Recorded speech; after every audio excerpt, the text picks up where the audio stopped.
હઠીલા હનુમાન મંદિર ઓખા પોર્ટમાં વિશ્વ કલ્યાણ વિશ્વ શાંતિની ભાવના સાથે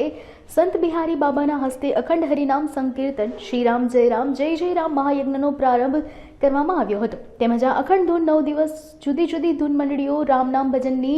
રમઝટ બોલાવશે અને આજે રાત્રિના 12 વાગ્યે યુવાનો દ્વારા રામનામ ધૂન સાથે ફટાકડા ફોડી રામનામ મગ્ન બનાવવામાં આવશે। તેમજ સર્વ ભક્તજનોએ મહાયજ્ઞનો લાભ લેવા પ્રેમ પરિવારને ભાવભર્યું આમંત્રણ આપ્યું છે। જગદીશભાઈ શાસ્ત્રીજી, જીવદિયા અન્નક્ષેત્ર ધર્મયાત્રા મહાસંઘ जिला अध्यक्ष देवभूमि द्वारका।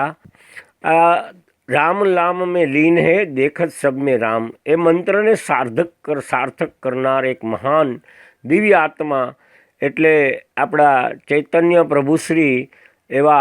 बेट द्वारका में प्रेम भिक्षुजी महाराज हनुमान दांडीए जे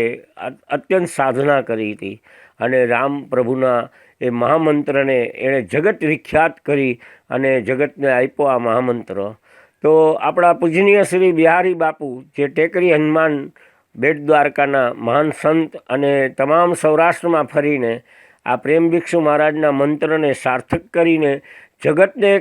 प्रभु श्री राम के जे नाम लेवाथी हृदयनी अंदर एक प्रेरणा थाय तेना अमे कंईक कर्युं छे आखा दिवसमां। एवा प्रभुनी धून श्री हठीला हनुमान ओखा खाते बहु महान धून प्रेमीओ एटला बधा लीन थई गया छे के आटली ठंडी वातावरणमां पण लोकोने एम नथी थતું के ठंडी छे। बहनों भाईओ भक्तजनों तेमज धूनना तमाम जे ओखाथी पोरबंदर सुधीना ग्रुप है द्वारका ओखा बेट आ तमाम लोग बधा एमां प्रवेशीने एकदम रात ने दिवस जोया वगर श्री राम नाम में लीन है देखत सब में राम जय श्री राम जय श्री राम आवी धूननी महान गाथा एटले ओखा खाते धून प्रेमी प्रेम परिवार द्वारा एक महान कार्य थई रह्युं छे।